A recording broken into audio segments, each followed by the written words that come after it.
everyone, welcome to my channel, or welcome back to my channel if you've been here before. Tell you a little bit about what we do here.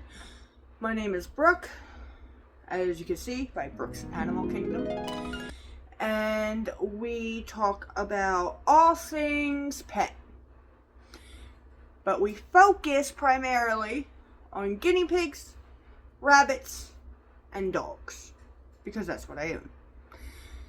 I know bits and pieces about other animals, but those are the three I am specifically well versed in. So, what this is today is we're going to talk about some updates with my guinea pigs. I'm going to explain to you what was going on, what I did, and everything that follows.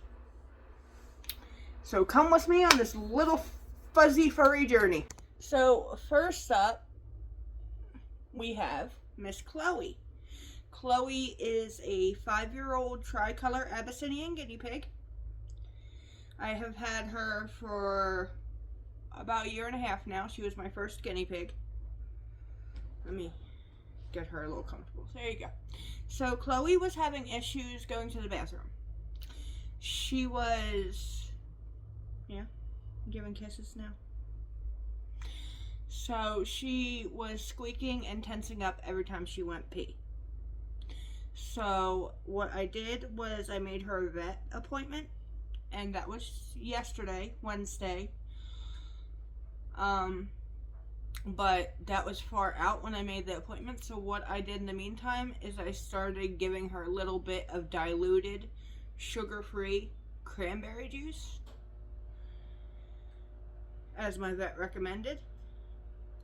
So we went to the vet yesterday. I collected a pee sample ahead of time because I knew they would need one, so I might as well go instead of having to go, get the appointment, come home, get a pee sample, go back out there again with it and wait for the results.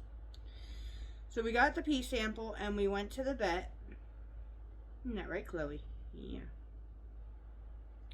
We got the pee sample and we went to the vet, and the vet examined her and did an x-ray to check for any stones. The x-ray will be right up there. As you can see, there are no stones. Isn't that right? No stones.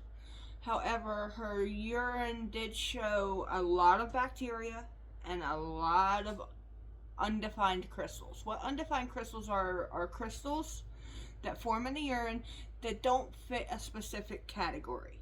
So they're not calcium oxalate crystals, which is a good thing, but they're not any other type of crystal that can be defined either. So my vet said what could be causing that is an infection. So, which leads us to believe, based on her symptoms and that she has a urinary tract infection. So what we did is we have her on meloxicam for pain, which she was already on anyways because of her arthritis. And she is on, I don't know if you can see it, but this antibiotic twice a day. And I forgot the Benevac. I will be right back. Okay, so we're back. So what we're going to do right now is we're going to give Chloe her medicine, and then I will further explain what my vet plans on doing after this. So we're going to start with the meloxicam. This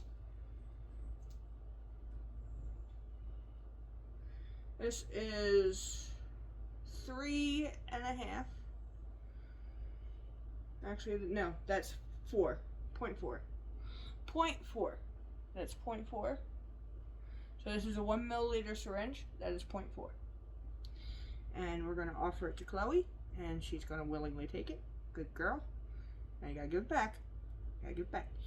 Give it back. Give it back. Give it back. Thank you. And now we're going to give her some of her antibiotic, and that is 0.4 again. So you want to make sure you shake it up real good ahead of time. And just draw a little bit in, push it back in, because you will have an air bubble.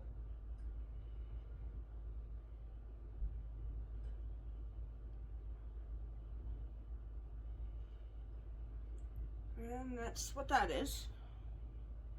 And she usually does pretty good with this too. Ready? Good girl.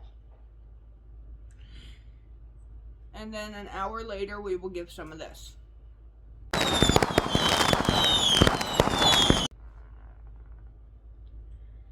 So you just twist that up a little bit like that. Offer it to her. She'll take it and put that little bit in her mouth and let her eat it. So in 10 days, we will retest her pee and see how she's doing, if she still has a lot of crystals, and if the crystals are defined and they become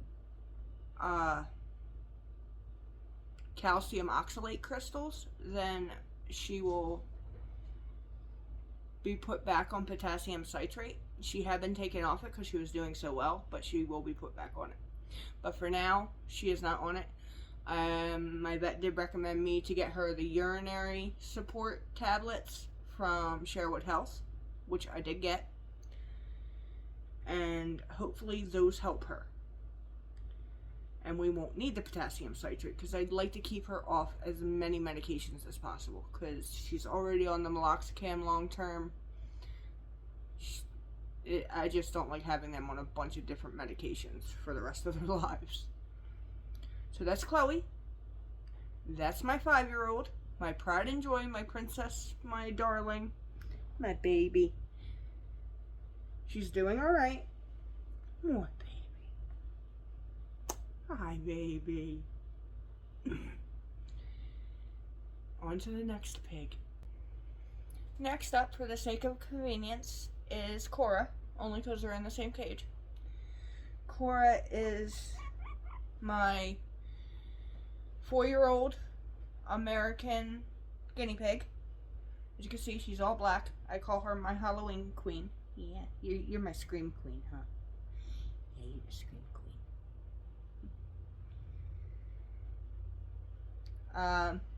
So anyone who has followed knows Cora was having issues with her tummy, where she wasn't wanting to eat much, and we were having issues getting her to eat, getting her to drink, mainly getting her to eat hay.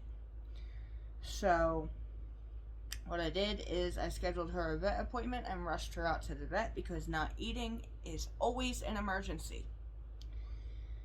So we went to the vet and got her seen. The vet did not see any signs of any tooth issues or anything. She checked her teeth. She did a full examination on her. Didn't see any issues. She said, however, upon palpitating her belly, she did seem a little uncomfortable. So the vet prescribed her meloxicam for pain, motility drugs to get her gut moving, and just told me to keep supplementing with critical care until she is eating normally again, and then start to slowly wean her off the critical care. Well, I am happy to say that as of today, Miss Cora has been fully weaned off the critical care, is eating back to normal, is completely normal. Now, I want to explain something, because I've gotten a lot of flack over this, okay? A lot of people have asked me, why are my guinea pigs always sick? What's the reason for that? Well, my friends, if you tell me, we'll both know. I clean their cage. I give them access to good food. I take great care of them. Should they be sick all the time? Probably not. Are they? Yeah. The ones that I'm having problems with, mostly, are ones that have come from rocky backgrounds. Take Cora, for instance. Cora came from a hoarding situation in Colorado of, I think it was over 250 guinea pigs, where they were being kept in not sanitary conditions, not fed hay, not fed any kind of proper nutrition. Nails were not trimmed. They were left to overbreed, overpopulate, Lots of the guinea pigs passed away. Lots of them have permanent issues after the fact. And Cora is one of those cases.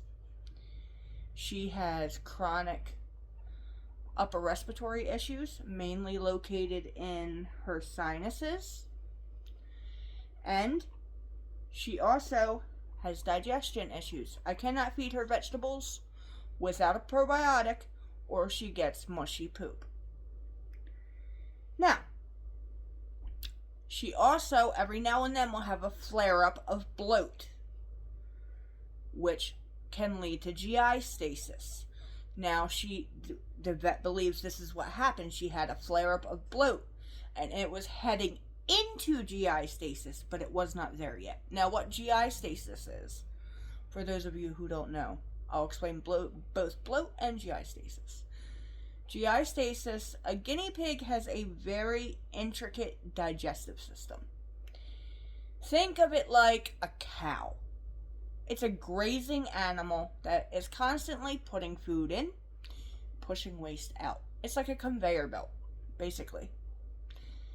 The food goes in one end, poop comes out the other. Constantly. Guinea pigs poop upwards of 150 to 200 times per day. They are literally little poop dispensers. I'm surprised she hasn't pooped on me yet. With that being said, when they go into GI stasis, things start to slow down. Things start not moving. So what happens if a conveyor belt is not moving? Nothing's going in. Nothing's coming out. And it's dangerous because prolonged GI stasis can lead to organ shutdown, which results in a dead guinea pig.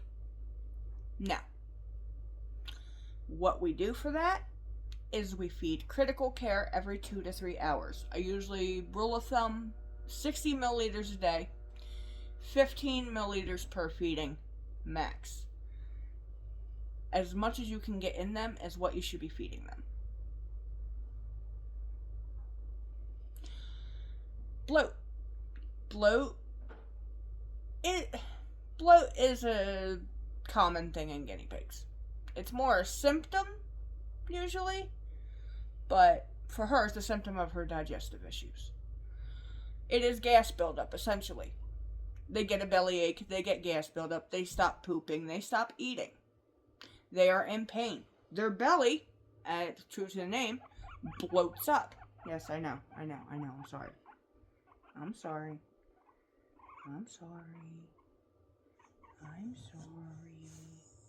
Their belly will get big, it will get hard, they will either stop pooping or poop very little. Again, leads to GI stasis. The two kind of coincide. So that's what happens to Cora. Cora gets bloat every now and then. Now, what I usually do to help with bloat, if I catch it on time, is I will give her some baby gas drops. Wait about 15-20 minutes, then rub her belly while she's sitting on a heating pad.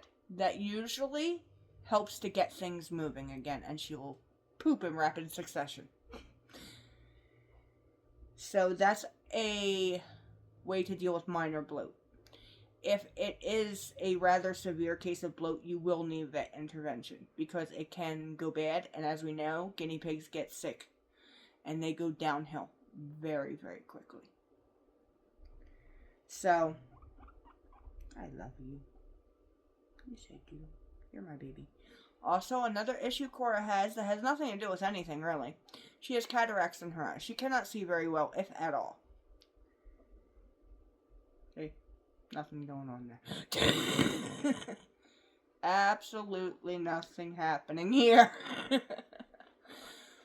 But, it doesn't bother her. She gets around fine. She does fine in her cage. She'll walk in things every now and then, but then she'll be like, oh, Mom is switching things around on me again. Thanks, Mom. And walk off. But Cora's doing well. And we thank we thank everyone for their... That's our ribs. Well, we thank everyone for their support. It means the world to us. Okay, I will stop touching you. Will you calm down? You're my baby, though. Yes. You're my baby. Give a nose boop. Boop. Say happy Halloween, spooky weeks. Weird that you didn't poop. You don't feel bloated though, so I think. Next up is Mr. Cinnamon, my old man. Cinnamon is a 6.5, almost 7. Actually, he's more than 6.5 now. He's almost 7. He'll be 7 in December. Year-old Abyssinian boar. Okay, so a little history on Cinnamon. Cinnamon has arthritis in his hips and in his spine. He also has dental issues from not receiving proper nutrition and proper care, and possibly partially from genetics. So, with that being said, on Friday, tomorrow, me and Cinnamon will be taking a 2.5-hour trip down to Red Oak, Iowa, where my friend Jolene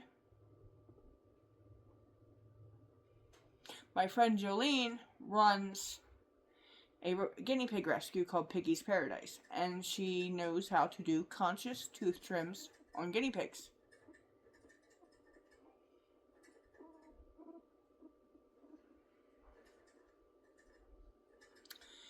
And she's going to do that for me because my vet did a tooth trim and it grew back not even 2 weeks later and needed done again. And she, at his age, she refuses to put him under again so soon. So, this is Cinnamon. And that's his teeth. You can kind of, come on, stop. See, he's having issues. Yeah. So we're gonna go get it taken care of.